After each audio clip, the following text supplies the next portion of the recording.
Welcome into Four Down Territory. I am Kyle Madson, managing editor of the Niners Wire for USA Today Sports Media Group. Joining me, as always, the wonderful Doug Farrar, the managing editor of the Touchdown Wire at the NFL Wire. Again, USA Today Sports Media Group.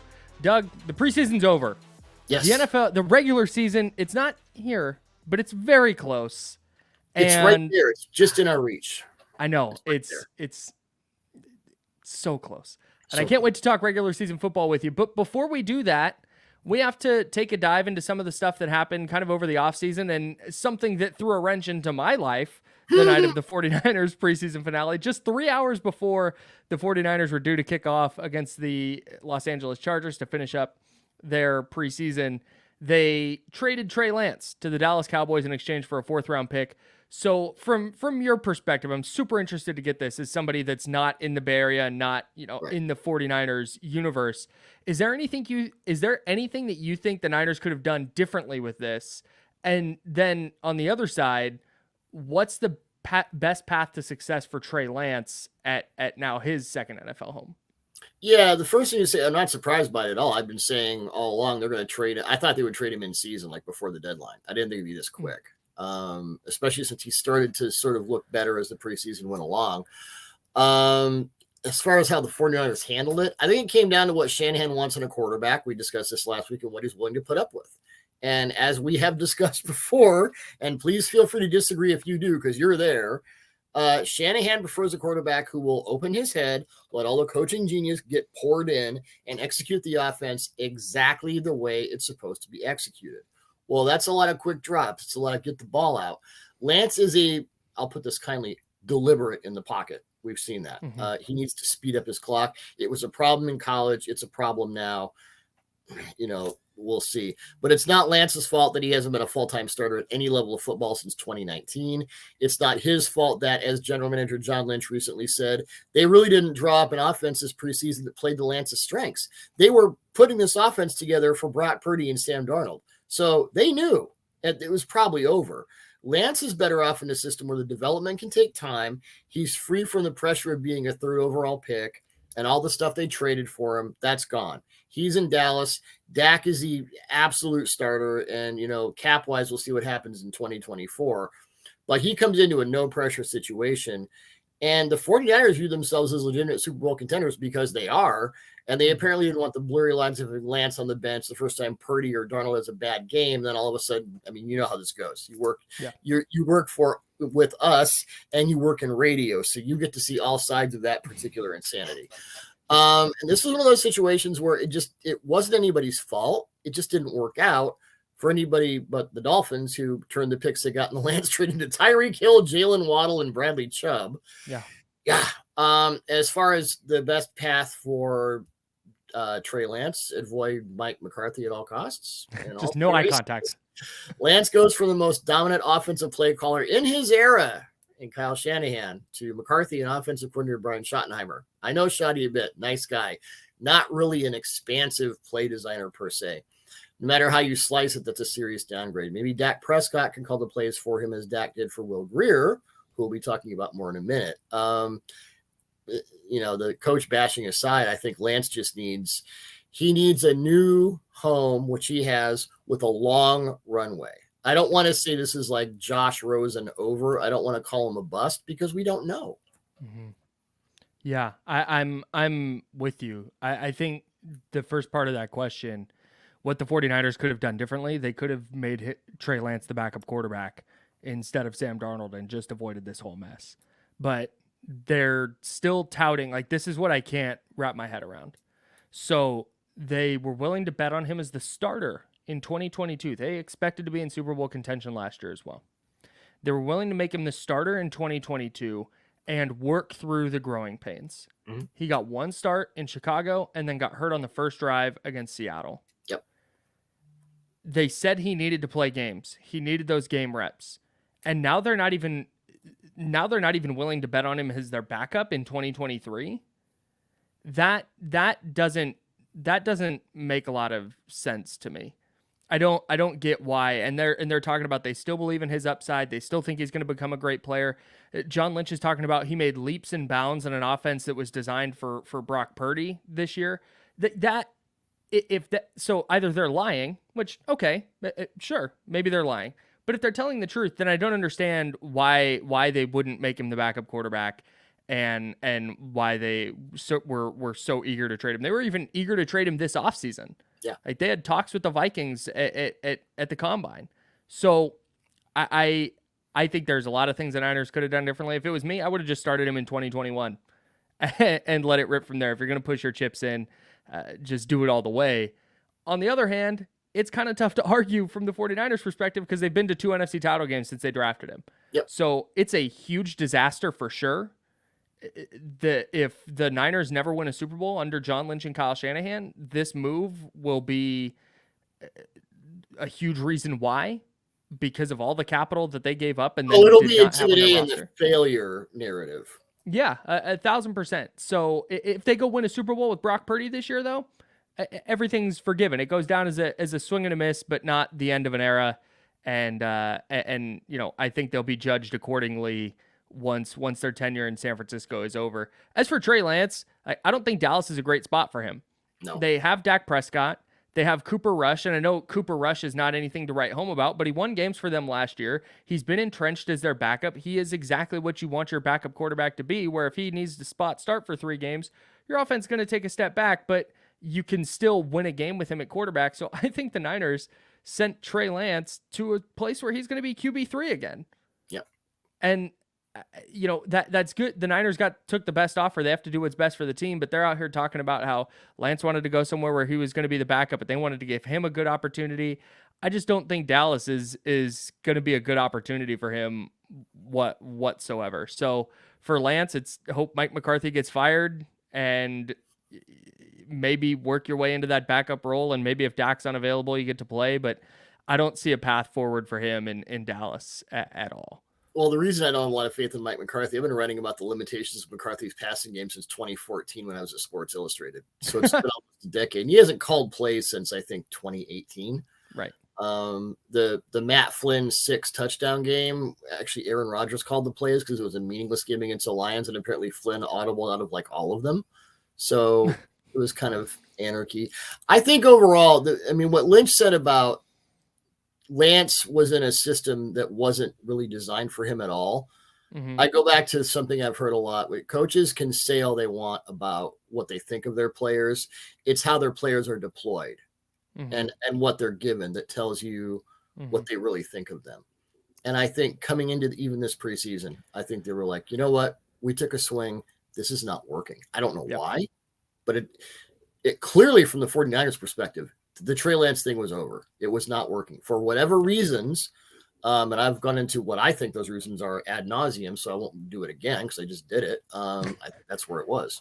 Yeah. I tend to agree with you. And trying to hold John Lynch and Kyle Shanahan accountable, which has been a big talking point nationally. The team is still one of the favorites to win the Super Bowl. Yep. So it's really hard because it was a horrible trade up and draft pick for the 49ers. It is a mess from top to bottom. No sugarcoating it. It was a bad trade and a bad pick. On the other hand, they're a Super Bowl favorite. So nobody's going to get fired over this. And we'll see long-term over the next 3-4 years just how far that ripple effect goes. Let's talk about something that's not Trey Lance. Over at Touchdown Wire, you're unleashing your top 101 players list. It's one of my favorite things that you do. You do so much good work, but your top 101 players list is one of my favorite things. Well, thank you. And by the way, Trey Lance is not in there, just so we... Oh, just missed the cut. Dang. 102, I heard. No. Yeah. So there's always some interesting debate and, hashtag fodder as you put in Slack.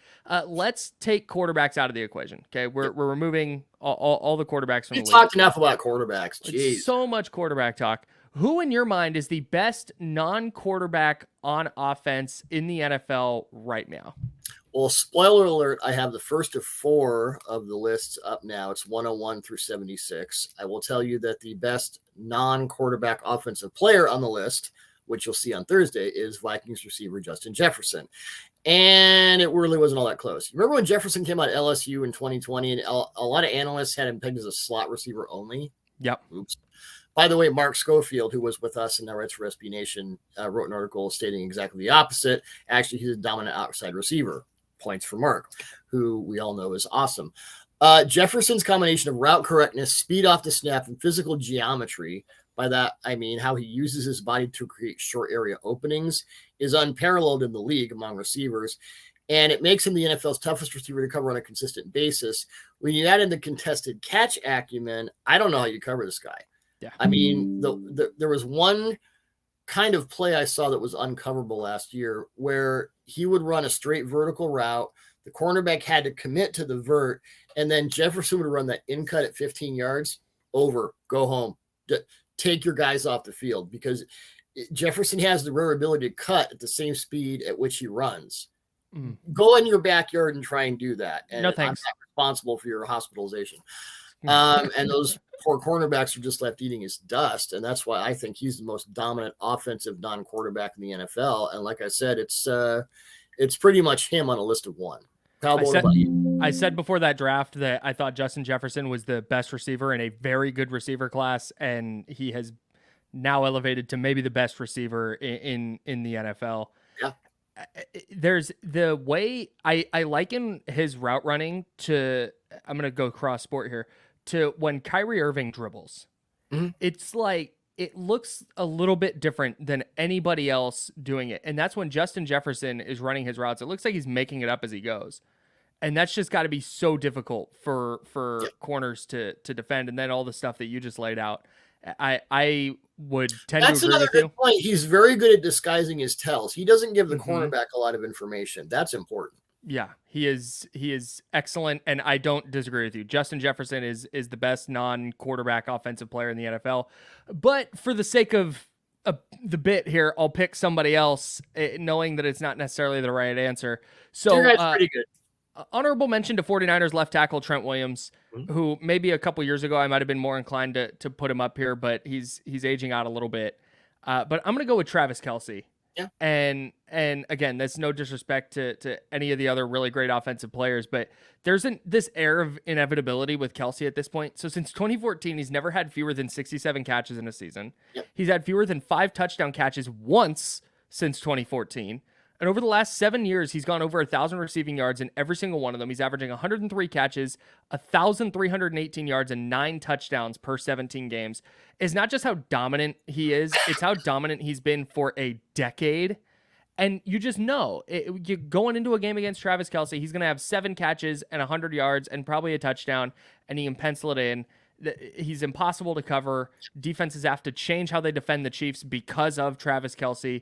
So if I'm picking non-quarterback, non-Justin Jefferson, I think I'm picking Kelce.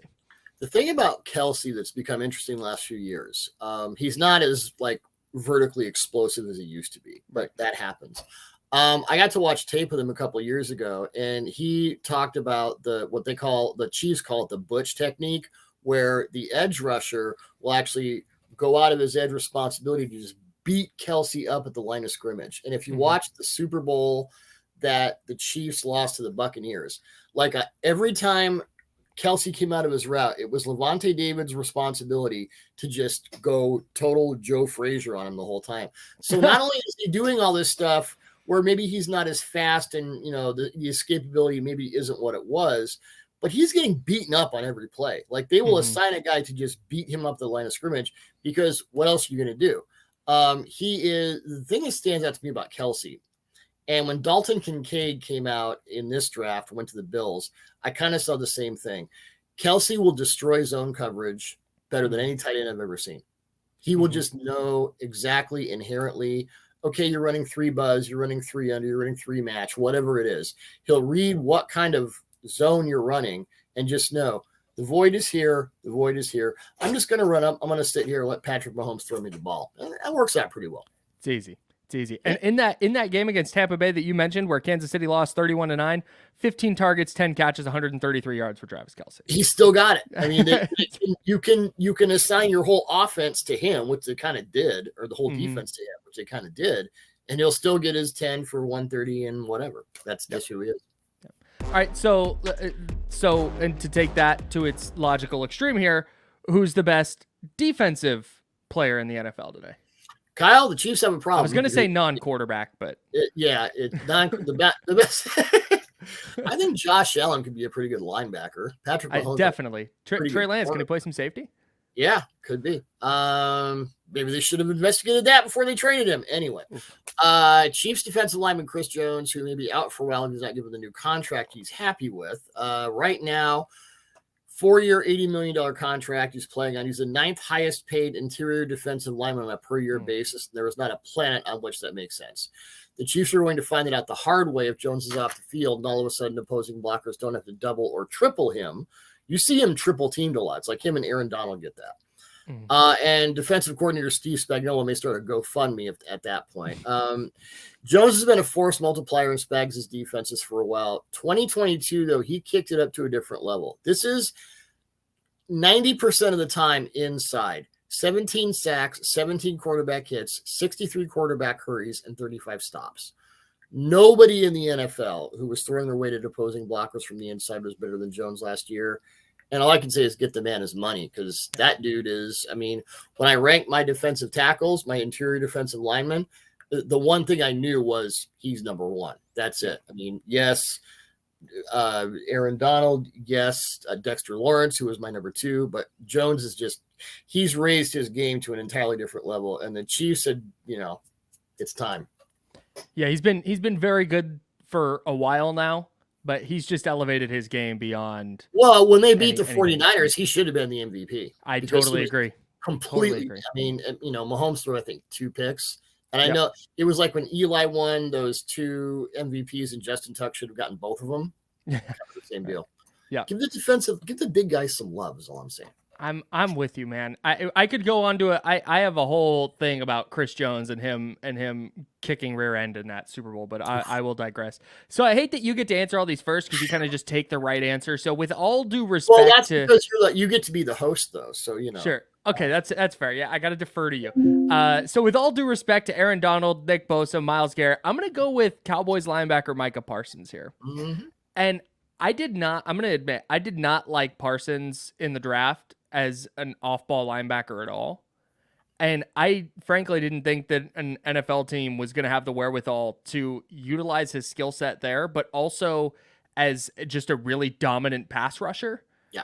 And what Dallas has done with him, there's 2 things that a defender can be and do.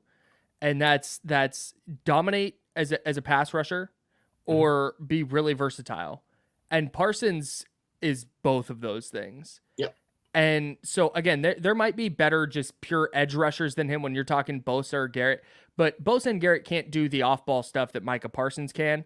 And on top of that, he's still one of the elite edge rushers in the league. So I if I'm picking somebody who's not Chris Jones, I think right now I'm circling Micah Parsons. And for me, he's a great bet to be the Defensive Player of the Year this year. Yeah, I mean, I know Dan Quinn, their DC, from his time up in Seattle, and the one thing I know about Dan is he will find the best guys in his front. So that's what he did with Parsons. Certainly, he's he's a game wrecker, and he has to be in that discussion at all times. Yeah.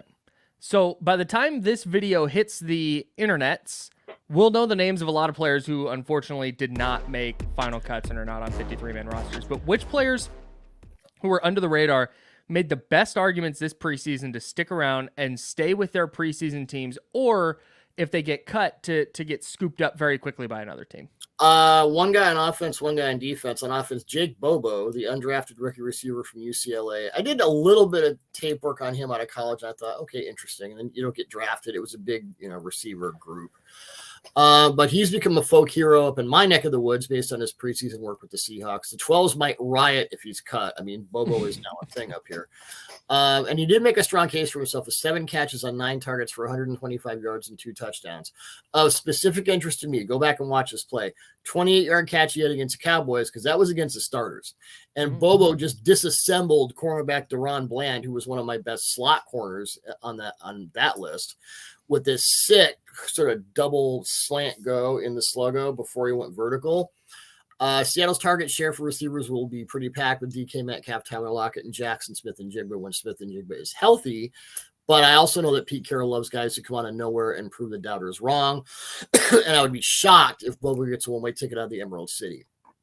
On defense, I'll go with another undrafted rookie. And the more I watched this guy, and then I went into his story, and I'm like, wait a minute. Whoa. How did this guy not get drafted?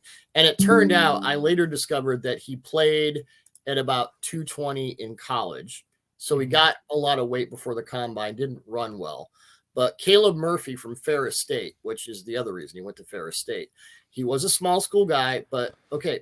2022 season in which he set an NCAA single season record with 25.5 sacks and tied the NCAA record with 39 tackles for loss. Murphy became the first non-FBS player to win the Ted Hendricks Award, given annually to the nation's best defensive end. He won the Gene Upshaw Award as the best lineman in Division II football and the Cliff Harris Award as the nation's best small college defensive player. Kyle, when you win 3 awards named after 3 Pro Football Hall of Famers in one fell swoop, I don't care if you went to Raccoon State Teachers College. You can play. How this guy went undrafted, and, there's not a lot of Farrar State tape lying around, but I found some, and he was obviously doing that in college. So the Titans take a flyer on him. He had 4 sacks and 3 quarterback hurries on 50 pass rushing snaps. He was beating NFL tackles up throughout the preseason with bull rushes, swim moves, speed counters, spin moves, like more technique than you see from a lot of guys coming out of college with much bigger names. Murphy is going to start for someone in the regular season, and don't be surprised if he flashes more often than not. I mean, just keep that name in mind. Raccoon State Teachers College, a football factory. Yes. Doug, do not disrespect RSTC on this program. go Raccoons. So let's I go back to the Cowboys quarterback room here. And how about Will Greer's preseason finale for Dallas, man? 29 of 35, 305 yards, 2 touchdowns. He had 122.0 passer rating. And so with the Lance trade we talked about earlier, plus Cooper Rush's history with that team, probably leaves Greer on the outside looking in at a roster spot. But in the preseason, he was good. Not just the last game. He was good in the first couple games as well. I think it was good enough to at least make a case to stay in Dallas ahead of Rush. They're not going to obviously keep him over Lance, but I think he made a case in Dallas. And if Dallas doesn't keep him, there are teams who need quarterback depth badly who should absolutely be looking Greer's way. Well, as far as I know, they basically told him, yeah, we traded for Lance. You're kind of cut. Go audition for your future. That's what they set him up to do. So yeah, and I think he did that, and I think he's going to get scooped up by a team that needs some quarterback depth.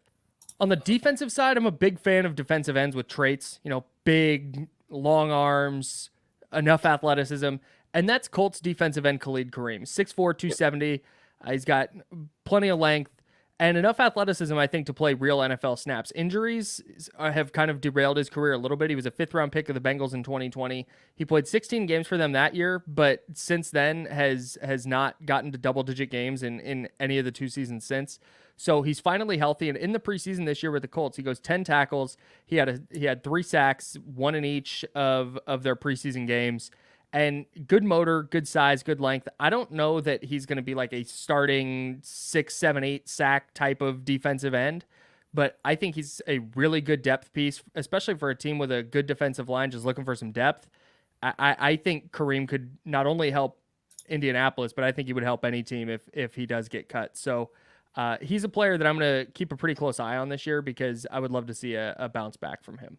Kind of tweener size at 6'4", 268. He's got some bull rush. He's got some nice power. He can shake a guy and move him around. He's not, I don't know about like a pure speed end thing, but certainly, with the Colts or something, I would say, and like a 5-man front, I could see him winning as an end. The Eagles do that. The Patriots do that. He's shown a lot. 11 total pressures in the preseason, and good for him. Yeah. So love to see guys who are banged up bounce back and get healthy and contribute. And I definitely think he's the kind of player that gets a sack for Philly in the Super Bowl. Right. And the broadcast is like, oh, under the radar addition after that. That's kind of what I envision for Khalid Kareem. So that's going to do it for our preseason recap and our dive onto some of the best non-quarterbacks in the NFL. Doug, I cannot wait to get back to this for the regular season. Yes. But we'll have something for you next week, so make sure to tune into 4 Down Territory. Real football is here, everybody. Real football is here. Until next time, that's Doug. I'm Kyle. See ya.